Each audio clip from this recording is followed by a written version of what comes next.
Salut à tous et bienvenue dans cette nouvelle vidéo, cette nouvelle analyse morphologique. Vous avez été nombreux à me demander l'analyse d'une personne de grande taille. Aujourd'hui, je vous propose l'analyse de Nassim Saïli. Nassim fait 186 cm pour un poids de corps au-dessus des 100 kg en off-saison, c'est-à-dire en dehors des préparations de compétition, et un poids sur scène entre 91 à 92 kg. On va donc commencer par l'analyse de la structure osseuse de Nas. Pour commencer, on va dire que Nassim est équilibré en haut et en bas. Nassim a les clavicules larges et les hanches larges. Il a des petits humérus et des grands avant-bras. Il a des petits fémurs et des grands tibias. On peut également voir que sa cage est de taille moyenne. On va maintenant voir ensemble pour quel mouvement Nassim est prédisposé. Donc avec ses petits fémurs, Nassim va avoir des prédispositions sur les mouvements de poussée jambes tels que le squat, les fentes ou encore la presse à cuisse. Malgré des avant-bras longs, on pourra voir que quand il se tient debout, ses mains arrivent au niveau de ses hanches, ce qui est mauvais signe pour le soulevé de terre car ça va lui rajouter beaucoup d'amplitude sur celui-ci. Pour terminer, on va parler des mouvements de poussée haut du corps tels que le développé couché. Nassim, avec sa combinaison avant-bras long, cage moyenne voire étroite et grande clavicule, a de grandes chances de se blesser les épaules sur tout mouvement de développé horizontaux. Il doit donc adopter une très bonne posture pendant ceci et ne pas faire de bêtises avec ces exercices de barre. Donc Nassim doit probablement ajuster son amplitude sur ses mouvements pour ne pas se faire un surétirement ou des déchirures, en tout cas au niveau du deltoïde antérieur. On va maintenant s'intéresser aux insertions terminaisons musculaires de Nas avec cette photo. On va commencer par le point fort absolu qui sont les pectoraux. Ça, je pense que la photo parle d'elle-même. Qui dit pectoraux en point fort dit épaules en point faible. Comme vous le voyez ici, ils ne descendent pas très bas. Nassim a les biceps moyens longs qui tendent plus vers le long que le court, mais il a les triceps courts, les deux chefs courts, comme vous pouvez le voir sur cette photo. On va maintenant passer à la face postérieure du haut du corps qui est le dos.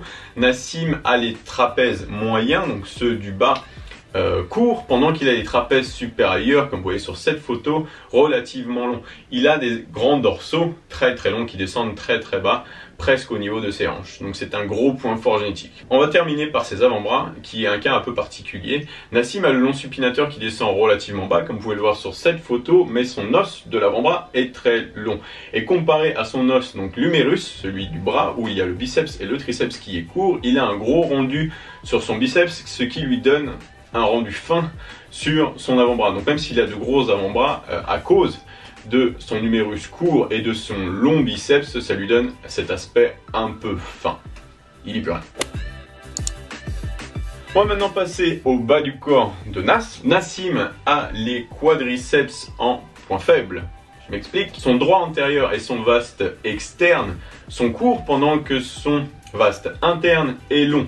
Ces quadriceps ont donc un beau pic, mais ne sont pas très longs. Sur la face postérieure, on a le fessier. Nassim a les fessiers moyens longs, et donc des ischios plus moyens courts. Donc probablement du mal à recruter ces ischios sur tous les mouvements d'extension de hanche et va devoir donc se concentrer particulièrement sur ces mouvements pour garder l'attention sur ces ischios pour recruter ceux-ci et également faire pas mal de curl ischio. On va terminer avec les mollets de Nas.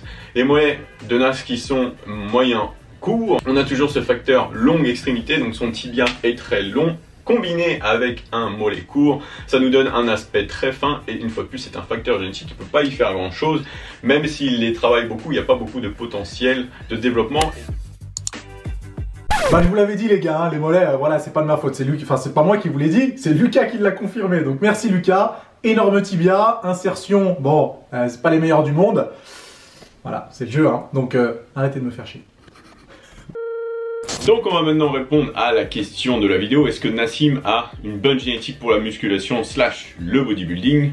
La réponse est presque. De nos jours, ce qu'on caractérise comme bonne génétique en bodybuilding, c'est un petit bas du corps, un long haut du corps et deux petits segments.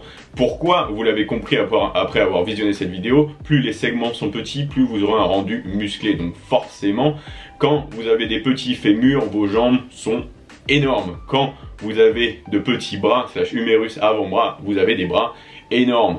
Ce qui a un avantage certain sur la scène. Pendant que j'édite cette vidéo, je viens de me rendre compte que j'ai oublié de mentionner que sa structure est quasi parfaite sur le main physique, c'est-à-dire qu'on a des clavicules très larges qui font une taille fine, des pectoraux très longs et des dorsaux très longs, donc le haut du corps quasi parfait. Si seulement il avait eu le haut du corps un peu plus petit que son bas du corps, le bas du corps étant caché par le short, c'est pas trop grave, il aurait eu une structure parfaite et avec son travail acharné, il a réussi du coup par le passé à placer superbement bien dans les compétitions nationales et internationales. Je vous mets son palmarès juste ici sur l'écran.